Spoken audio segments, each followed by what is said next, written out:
ನಾನು ಮೊನ್ನೆ ಒಬ್ಬರು ಮನೆ ಹತ್ರ ಹೋದ್ರು, ಯಾರು ಇವರು ಅಂತ ಕೇಳಿದ್ರು. ಅವ್ರು ಏನಂತ ಸಂಘದವ್ರು ಇದ್ದಾರೆ, ಸಂಘ ತೊಗೊಂಡಿದ್ದು ಹಸ್ಬೆಂಡರ್ ಹೊಡಿಲಿ ಯಾರೇ ಕೊಡಿಲಿ ನಮ್ಗೆ ಅದು ಸಂಬಂಧ ಇಲ್ಲ, ನಮಗೆ ದುಡ್ಡು ಇಂಪಾರ್ಟೆಂಟ್ ಅಂತ ಹೇಳ್ತಾರೆ.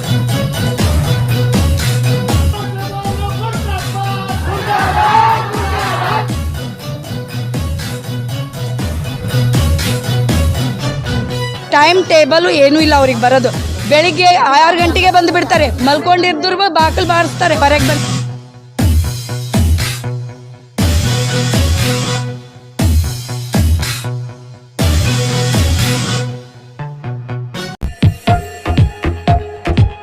ಮೈಕ್ರೋ ಫೈನಾನ್ಸ್ ವಿರುದ್ಧ ಯಾದಗಿರಿಯಲ್ಲಿ ಭುಗಿಲೆದ್ದ ಮಹಿಳೆಯರ ಆಕ್ರೋಶ, ಬಹುಜನ ಸಮಾಜವಾದಿ ಪಾರ್ಟಿಯಿಂದ ಪ್ರತಿಭಟನೆ, ಪ್ರಗತಿಪರ ಸಂಘಟನೆಗಳು ಸಾಥ್. ನಮಸ್ಕಾರ, ಇದು ನೀವು ನೋಡ್ತಾ ಇದ್ದೀರಾ ನಿಮ್ಮ ನೆಚ್ಚಿನ ಟಾರ್ಗೆಟ್ ಟ್ರೂತ್. ನಾನು ನಿಮ್ಮ MJ.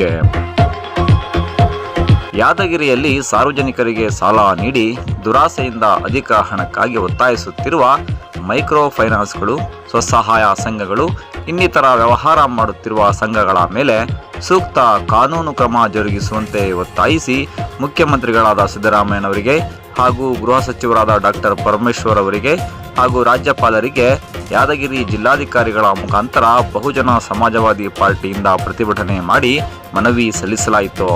ಇದಕ್ಕೆ ಬಹಳಷ್ಟು ಪ್ರಗತಿಪರ ಸಂಘಟನೆಗಳು ಸಾಥ್ ನೀಡಿದ್ವು. ವರದಿ ಅಮ್ಜದ್ ಖಾನ್, ಕಲಬುರ್ಗಿ. ಇದು ಟಾರ್ಗೆಟ್ ಟ್ರೂತ್, ಸದಾ ನಿಮ್ಮೊಂದಿಗೆ. ನಮಸ್ಕಾರ. ಆಯಿಷಾ ಸಿದ್ದಿಕಾ ಅಂತೇಳಿ.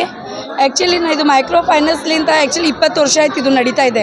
ನಾವು ಏನೋ ಸಂಘಲಿ ಇಲ್ಲ, ಆದರೆ ಈ ಜನದ ತ್ರಾಸುಗಳು ನೋಡಿ, ಡೈಲಿ ರಾತ್ರಿ 8-9 ಗಂಟೆ ತನಕ ಮನೆ ಹತ್ರನೇ ಇರ್ತಾರೆ. ನಾನು ಮೊನ್ನೆ ಒಬ್ಬರು ಮನೆ ಹತ್ರ ಹೋದ್ರು, ಯಾರು ಇವರು ಅಂತ ಕೇಳಿದ್ರು. ಅವ್ರು ಏನಂತ ಸಂಘದವ್ರು ಇದ್ದಾರೆ, ನಮ್ಮ ಮನೆಯವ್ರು ಬರ್ತಾರೆ ಹೋಗಂತ ಹೇಳ್ರಿ ಅಂತಂದರೆ ಒಬ್ಬರು ಹೋಗ್ತಾ ಇಲ್ಲ. ಅದಕ್ಕೆ ನಾನೇನು ರಿಕ್ವೆಸ್ಟ್ ಮಾಡಿದೆ, ಸರ್ ಅವ್ರ ಹಸ್ಬೆಂಡ್ ಬಂದು ಡ್ರಿಂಕ್ ಮಾಡಿ ಹೊಡಿತಾರೆ ಹೋಗ್ರಿ ಅಂತಂದ್ರೆ ನಾವೇನು ಮಾಡಮ್ರಿ, ಸಂಘ ತೊಗೊಂಡಿದ್ದು ಹಸ್ಬೆಂಡರ್ ಹೊಡಿಲಿ ಯಾರೇ ಕೊಡಿಲಿ ನಮ್ಗೆ ಅದು ಸಂಬಂಧ ಇಲ್ಲ, ನಮಗೆ ದುಡ್ಡು ಇಂಪಾರ್ಟೆಂಟ್ ಅಂತ ಹೇಳ್ತಾಯಿದ್ರು. ಅಂದರೆ ಇಲ್ಲಿ ಅವ್ರು ಏನು ಮಾಡ್ತಾಯಿದ್ದಾರೆ, ಜನದ ಜೀವ ಇಂಪಾರ್ಟೆಂಟ್ ಇಲ್ಲ, ಅವ್ರಿಗೆ ದುಡ್ಡು ಇಂಪಾರ್ಟೆಂಟ್. ಅವರೇ ದುಡ್ಡು ಕೊಡ್ತಾರೆ ಈ ಜನಕ್ಕೆ. ಯಾಕಂದರೆ ಓದಿದವ್ರು ಇತ್ತಂದ್ರೆ ಪ್ರತಿಯೊಂದು ವಿಚಾರ ಮಾಡಿ ದುಡ್ಡು ತೊಗೋತಾರೆ. ಆದರೆ ಅವ್ರು ಓದಿಲ್ಲ, ಎಜುಕೇಟೆಡ್ ಇಲ್ಲ, ಅವ್ರಿಗೆ ದುಡ್ಡು ಅಂದರೆ ತೊಗೋತಾ ಇದ್ದಾರೆ, ಕಟ್ಟಬೇಕಾದ್ರೆ ಅವ್ರಿಗೆ ತ್ರಾಸ ಆಗ್ತಾಯಿದೆ. ಅದಕ್ಕೆ ಇದು ಮೈಕ್ರೋ ಫೈನಾನ್ಸ್ ಬಂದ್ ಮಾಡ್ಬೇಕಂತೇಳಿ ಹೇಳ್ತಾ ಇದ್ದೀವಿ. ಮತ್ತು ಈ ಜನ ತುಂಬುತ್ತಿಲ್ಲ ಅಂತ ಇದ್ದಾರೆ, ತುಂಬೋದಿಲ್ಲ ಅಂತ ಹೇಳಿಲ್ಲ, ಆದರೆ ಅವಕಾಶಗಳು ಮಾಡಿಕೊಡ್ಬೇಕು. ಅವ್ರ ಹತ್ರ ಇದ್ದಷ್ಟೇ ತೊಗೊಂಡೋಗ್ಬೇಕು, ಫೋರ್ಸ್ ಲೆವೆಲ್ ಮಾಡೋದಿಲ್ಲ. ಆದರೆ ಇನ್ನೊಂದು ಅವ್ರ ಮನಿತನ ಬರೋದ ಇದು ಅದು ಬಂದ್ ಮಾಡಬೇಕು. ಮನಿತನ ಬರೋದು ರೂಲ್ಸ್ ಇಲ್ಲ. ಯಾಕಂತಂದರೆ ಅದು ಟೈಮ್ ಟೇಬಲು ಏನೂ ಇಲ್ಲ ಅವ್ರಿಗೆ ಬರೋದು. ಬೆಳಿಗ್ಗೆ 6 ಗಂಟೆಗೆ ಬಂದು ಬಿಡ್ತಾರೆ, ಮಲ್ಕೊಂಡಿದ್ರು ಬಾಕಲು ಬಾರಿಸ್ತಾರೆ ಹೊರಗೆ ಬನ್ನಿ ಅಂತೇಳಿ. ಮತ್ತು ಇನ್ನೊಂದು ಬೆಳಿಗ್ಗೆ 9 ಗಂಟೆ ಅವ್ರ ಡ್ಯೂಟಿ ಟೈಮಿಂಗ್ ಏನಿರುತ್ತೆ, ಗೌರ್ಮೆಂಟ್ ಸರ್ವೆಂಟ್ ಆಗಲಿ, ಪ್ರೈವೇಟ್ NGO ಆಗಲಿ, ಪ್ರತಿಯೊಂದಾಗಲಿ 9 to ಸಾಯಂಕಾಲ 5 ಗಂಟೆ ತನಕ ಇರುತ್ತೆ. ಇವರು 9 ರಾತ್ರಿ 12 ಆದರೂ ಹೋಗಲ್ಲ. ಇವ್ರು ಏನು ಡ್ಯೂಟಿ ಮಾಡ್ತಾರೆ? ಇದು ಯಾರು ಅವ್ರಿಗೆ ಅಧಿಕಾರ ಕೊಟ್ಟಿದ್ದು ರಾತ್ರಿ 12 ಗಂಟೆ ತನಕ ಮಾಡೋದು? ಈ ಇದು ಮೇನ್ ಬಂದ್ ಮಾಡೋದು. ರಾತ್ರಿ 12 ಗಂಟೆ ತನಕ ಬಂದರೆ ಹೆಣ್ಮಕ್ಳ ಸಂಸಾರಗಳು ಒಡೆಯೋದಿಲ್ಲ. ಅವ್ರ ಗಂಡದವ್ರು ಬಿಟ್ಟು ಹೋಗ್ತಾ ಇದ್ದಾರೆ, ಒಬ್ಬರೊಬ್ಬರು ತವ್ರ ಮನೆಗೆ ಕಳಿಸ್ತಾ ಇದ್ದಾರೆ, ಒಬ್ಬರೊಬ್ಬರು ತವ್ರ ಮನೆಗೂ ಇಲ್ಲ, ಎಲ್ಲ ಸುಸೈಡ್ ಮಾಡ್ಕೊಂಡಿದ್ದಾರೆ. ಅದ್ರ ಜವಾಬ್ದಾರಿ ಯಾರ್ರಿ? ಅದು ಜವಾಬ್ದಾರಿ ನಮ್ಮ ಗೌರ್ಮೆಂಟ್ಲಿಂದ ಇದು ಮಾಡಬೇಕು. ಇದು ಮೈಕ್ರೋ ಫೈನಾನ್ಸ್ ಕಂಪಲ್ಸರಿ ಬಂದ್ ಮಾಡಬೇಕು. ಅವ್ರ ಹತ್ರ ದುಡ್ಡಿದ್ರು ತೊಗೊಂಡು ಹೋಗ್ಬೇಕು, ಇಲ್ಲ ರಿಕ್ವೆಸ್ಟ್ ಮಾಡಿದರೆ ಸುಮ್ಮೋಗ್ಬಿಡ್ಬೇಕು. ಬೈಯೋದು ಅಧಿಕಾರ ಅಲ್ಲ ಅವರಿಗಿಲ್ಲ. ದುಡ್ಡು ತೊಗೋತಾ ಇದ್ದಾರೆ, ದುಡ್ಡು ಕೊಡೋದು ಅವ್ರು ಬೈಯೋಸಲ್ವಾಗ. ದುಡ್ಡು ರಿಟರ್ನ್ ತೊಗೋತಾ ಇದ್ದಾರೆ, ಅದ್ರ ಬೈಗಳು ಯಾರು ತೊಗೋಬೇಕು ರಿಟರ್ನು? ಬೇಕಿದ್ದು ಬೈತಾರೆ, ಸಾಯಿರಿ, ಎಲ್ಲರೂ ಹೋಗ್ರಿ, ವಿಷ ತೊಗೋರಿ, ಇದೆಲ್ಲ ಹೇಳೋದು ಅಧಿಕಾರ ಅವರಿಗಿಲ್ಲ. ಅವರಾಗಿನೇ ದಾರಿ ತೋರಿಸ್ತಾ ಇದ್ದಾರೆ ಜನಕ್ಕೆ ಸಾಯೋದು.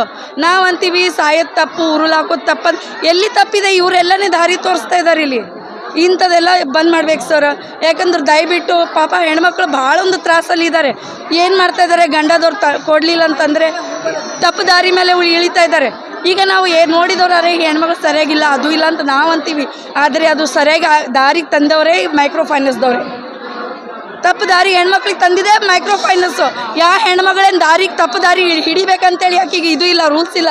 ಎಲ್ಲ ಹೆಣ್ಮಕ್ಳು ತನ್ನ ಮರ್ಯಾದೆ ಇಂಪಾರ್ಟೆಂಟ್ ಇರ್ತದೆ. ಅದ್ರ ಇದು ದುಡ್ಡು ಕೊಟ್ಟು ಹೆಣ್ಮಕ್ಳಿಗೆ ಪೂರ ರೋಡಿಗೆ ತೊಗೊಂಡು ಬಂದಿದ್ದಾರೆ. ಅಲ್ಲಿ ಮರ್ಯಾದೆ ಅನ್ನೋದೇ ಇಟ್ಟಿಲ್ಲ ಹೆಣ್ಮಕ್ಳಿಗೆ ಇವರು. ಇದು ಮಾತ್ರ ಮೈಕ್ರೋ ಫೈನಾನ್ಸ್ ಮೇಲೆ ಕೇಸ್ ಮಾಡ್ಬೇಕು ಸರ್. ಇದು ಬಂದ್ ಮಾಡಿಸ್ಲೇಬೇಕು. ಯಾಕಂದರೆ ಹೆಣ್ಮಕ್ಳು ಏನು ಮಾಡ್ತಾ ಇದ್ದಾರೆ ಏನಿಲ್ಲ, ಅವ್ರು ಯಾರು ಗಂಡದವರಿಗೂ ಶೇರ್ ಮಾಡ್ತಾ ಇಲ್ಲ. ಹೆಚ್ಚಿಗೆ ಆದರೆ ಫೈನಾನ್ಸ್ ಸರ್ದವ್ರು ಏನೋ ನಾವು ಅವ್ರ ಹೆಸರುಗಳು ಗುರ್ತಾಗಿಲ್ಲ. ಹಾಗಾದ್ರೆ ಹೆಸರುಗಳು ಗುರ್ತಾಯ್ತಂದ್ರೆ ಅವ್ರ ಮನೆಗೆ ಹೊಕ್ಕೊಂಡು ನಾವು ಹೊಡಿತೀವಿ, ಹೆಣ್ಮಕ್ಳೇ ಹೊಡಿತೀವಿ, ನಾವು ಬಿಡೋದಿಲ್ಲ. ಯಾಕಂದರೆ ಇದು ಯಾವಾಗ ಬೇಕಾಗಲಿ ನಿಮ್ಮ ಕೆಲಸ ಏನಿರುತ್ತೆ, ದುಡ್ಡು ತೊಗೋಬೇಕಲ್ಲ. ಸಮಾಧಾನ ಆಗಿ ಮಾತಾಡಿ, ಮೇಡಮ್ ಕೊಡ್ರಿ ನಿಮ್ಮ, ಇಲ್ಲ ಸರ್ ರಿಕ್ವೆಸ್ಟ್ ಮಾಡಿದರೆ ಹೋಗ್ರಿ, ನೆಕ್ಸ್ಟ್ ಟೈಮ್ ಫೋನ್ ಮಾಡಿರಿ, ಆಫೀಸ್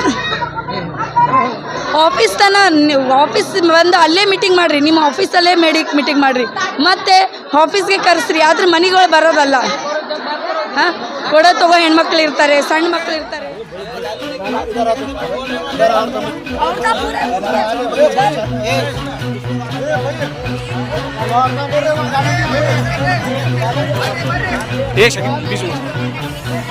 ಬರ್ರಿ ಸರ್, ಬರ್ರಿ ನೀವು ಇಲ್ಲಿ. ಓ ಬರ್ರಿ ಸರ್, ಬರ್ರಿ. ಏನಾಗಪ್ಪ ಏನಾಗಪ್ಪ?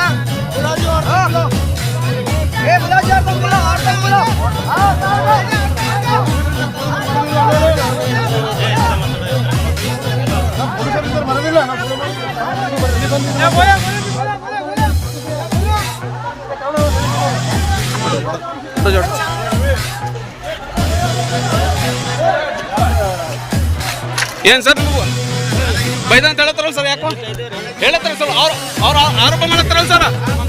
ಅವ್ರು ಆರೋಪ ಮಾಡತ್ತಾರ ಸರ್. ನಿಮ್ದೇನಾದ್ರು ವಿಚಾರ